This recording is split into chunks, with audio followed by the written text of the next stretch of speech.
Hola a todos. El día de hoy vamos a hablar sobre el expresionismo abstracto, un movimiento artístico que empezó desde 1943 hasta 1970. Pero antes de adentrarnos en este movimiento, quisiera hablar sobre la vida de Peggy Guggenheim, ya que ella fue quien inspiró y quien creó este movimiento artístico tan importante.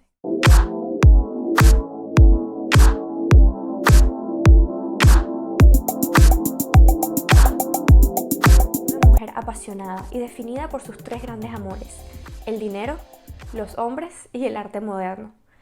El amor por el dinero vino desde muy pequeña, ya que heredó una gran fortuna de su padre, el cual fue un empresario muy importante que murió en el naufragio del Titanic.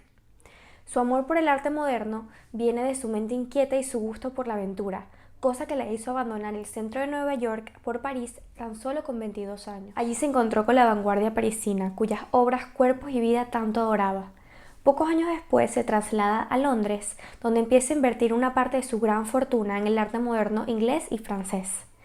Sin embargo, aunque tuviese una vida muy ajetreada, ya no sentía la misma emoción que sentía antes por el mercado del arte y por la dirección de su pequeña galería. Ella quería hacer algo más grande, quería llamar muchísimo más la atención. Por eso se le ocurre una idea. ¿Por qué no hacer un museo de arte moderno en Londres tan importante como el Museo de Arte Moderno de Nueva York? Justo cuando este proyecto empezó a despegar, llegó Hitler y lo arruinó todo. Empezaba una nueva guerra en Europa. Incluso la determinada y ambiciosa Guggenheim sabía que no era el momento de construir un imperio en un país en guerra. Abandonó su idea y se marchó de Londres a París de nuevo. Tuvo que esperar 61 años para que este sueño se hiciera realidad de un museo de arte moderno en la capital británica, solo que esta vez fue bajo el nombre de Tate Modern. Peggy no decide volver a Nueva York, en cambio decide trasladarse a París porque ella no iba a abandonar su sueño de crear un museo de arte moderno. Para crear este museo de arte moderno debía tener una colección de arte muy importante, y es ahí cuando Marcel Duchamp le hace una lista de las obras que ella tiene que coleccionar. En este momento Peggy tenía su lema que decía una obra de arte al día. En el mundo del arte moderno Peggy era algo así como una compradora compulsiva. Para ese entonces, como estaba pasando la guerra, los artistas parisinos se estaban yendo de París o estaban vendiendo sus negocios. Por eso les hizo muy felices vender sus obras a un muy buen precio a una estadounidense rica. Dentro de estas compras, Peggy Guggenheim adquirió obras como Cubo Futurista de Fernand Léger, Hombres en la ciudad, o la elegante escultura de Constantin Brancusi, Pájaro en el espacio. En 1941, Peggy regresa a Nueva York con un cargamento inmenso de delicateces de arte moderno que había obtenido por un precio inferior de $40,000, en el cual habían obras de Mondrian, Braque o Dalí. Cuando Peggy se instala en Manhattan, decide modificar su plan de hacer un museo de arte moderno y crea una galería de arte contemporánea. La llamó Art of the Century. En esta galería expone sus obras de sus amigos europeos que habían huido de la guerra, muchos con su ayuda, y se habían instalado en su santuario en Manhattan. Los artistas emigrados de Europa, muchos de ellos surrealistas, iban a esta galería de Peggy como un lugar de expansión, y además se encontraban con jóvenes artistas estadounidenses quienes formaban parte de la Escuela de Nueva York. Estos jóvenes estadounidenses que pertenecían a la Escuela de Nueva York querían encontrar una nueva forma de expresión, la cual les permitiría reflejar esa ansiedad y esperanza posterior a la crisis de 1929, a la Segunda Guerra Mundial y al ascenso de Estados Unidos como una superpotencia mundial. Es aquí en esta galería de Peggy donde el arte europeo y el arte estadounidense se unen y donde por primera vez se prende la chispa que genera un nuevo movimiento. Peggy se dio cuenta de lo que tenía en sus manos y es por eso que decide crear una exposición llamada Spring Salon for Young Artists, la cual serviría como una plataforma de despegue para estos artistas estadounidenses emergentes. Peggy le pide ayuda otra vez a Duchamp, quien crea un comité de selección impresionante, y junto a él están el artista Piet Mondrian, quien residía en Estados Unidos en este momento, y Alfred Barr, quien era el director del MoMA. Durante esta exposición, Figura escenográfica, una obra de un joven artista estadounidense, llamó la atención de Mondrian. Mondrian le dice a Peggy que es la mejor obra que ha visto hecha por un estadounidense y que debería seguirle la pista a este hombre. Mondrian estaba en lo cierto. Figura escenográfica, hecha por Jackson Paddock, marcaba el comienzo de una gran carrera artística para este estadounidense.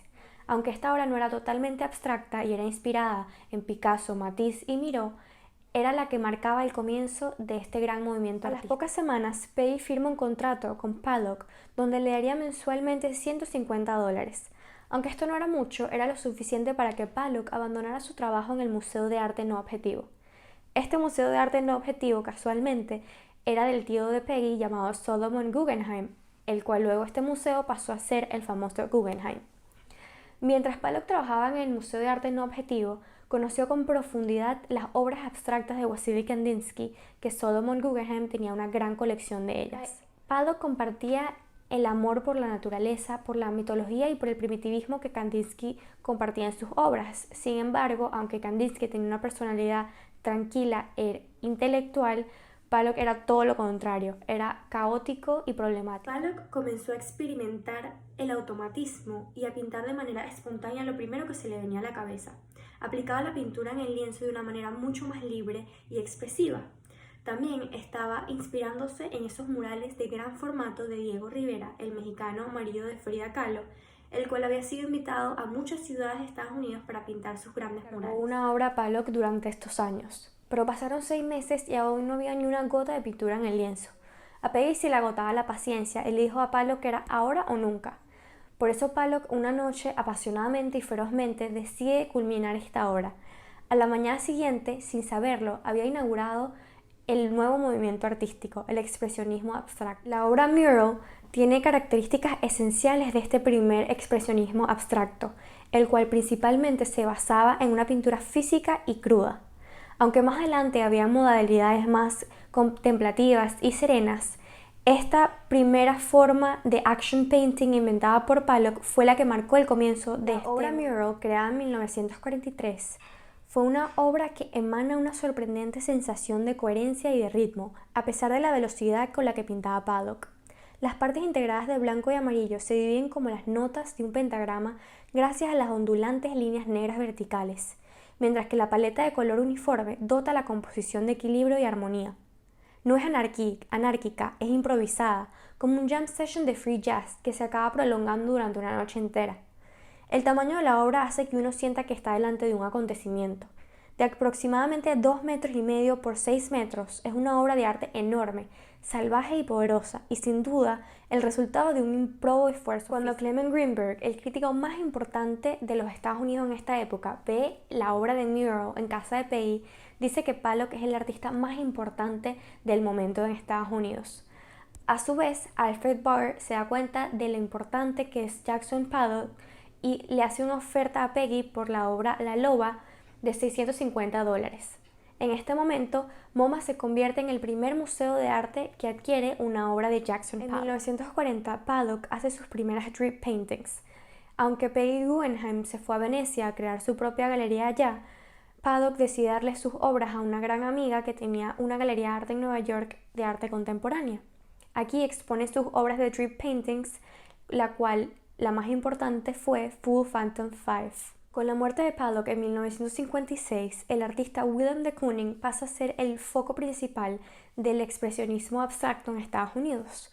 Una de sus obras más importantes fue hecha en 1950 llamada Excavación.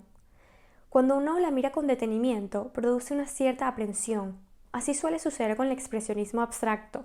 No acostumbra a hacer esa clase de pintura fácil que se entiende a primera vista, como se suele creer, sino una que se construye lentamente en el ojo, a base de giros y serpenteos. Pollock y de Kooning habían decidido tomar un camino en común.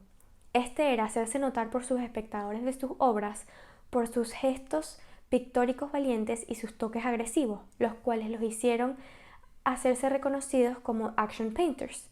Action painters solo era una fracción del expresionismo abstracto.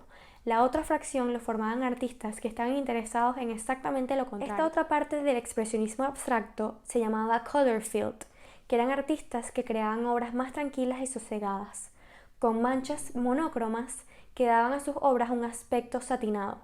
Barnett Newman fue uno de los grandes pintores de este movimiento de color field.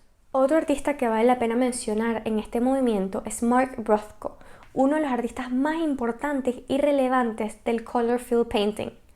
Nacido en Rusia en 1913, emigra con su familia a Estados Unidos, donde empieza a cursar en una escuela de arte. En 1949 crea su obra más emblemática para este movimiento del expresionismo abstracta llamada Sin título, violeta, negro, naranja y amarillo sobre blanco y rojo. Son rectángulos horizontales de un color mezclado y aplicado con suavidad que se convertiría en su firma con los zips de Newman. El tratamiento que da Rothko a la forma geométrica en sus obras abstractas es absolutamente opuesto al que utilizaban los constructivistas y suprematistas rusos. Si las líneas de estos estaban bien marcadas y definidas, las de Rothko se difuminarían. Tampoco buscaba crear tensiones entre formas, sino solo una armonía cromática que superara la confianza que los constructivistas depositaban en los colores primarios. Rothko quería crear obras que produjeran una sensación de intimidad y humanidad a quienes se pusieran delante de ellas. Él pensaba que el espectador era el compañero de su pintura, era el ingrediente perfecto. En ese momento, él comenzó no solo a pensar de cómo crear una obra, sino de cómo crear un espacio que hiciera que estas personas sintieran esta sensación de espiritualidad. Ahora sí, hemos llegado al fin de este movimiento artístico y quiero decir las características más importantes de este movimiento para resumir todo lo que he hablado hasta ahora. Ahora bien, en primer lugar, deben saber que fue un movimiento creado después de la Segunda Guerra Mundial y es por eso que los artistas ahora empiezan a buscar su lado más personal y desean expresarlo. Segundo, fue el primer movimiento totalmente estadounidense. Tercero, los artistas estaban encantados con esta parte de la soledad, eran individualistas, querían que sus obras demostraran esa búsqueda interna en vez de la colectiva. Y por último, la improvisación formaba una parte muy importante de esta búsqueda mística y de encontrarse a sí mismo mientras hacían estas obras. Ahora los artistas más importantes de este movimiento que deben recordarse son Jackson Pollock, William de Kooning, Norman Rockwell, Mark Rothko y Cy Twombly. Y ahora sí, así culminamos este movimiento del expresionismo abstracto. Si han llegado hasta aquí, muchísimas gracias por verlo, espero que hayan aprendido mucho. Si les gustó, espero que lo compartan, lo comenten, le den like y bueno, nos vemos en el próximo video de los movimientos artísticos.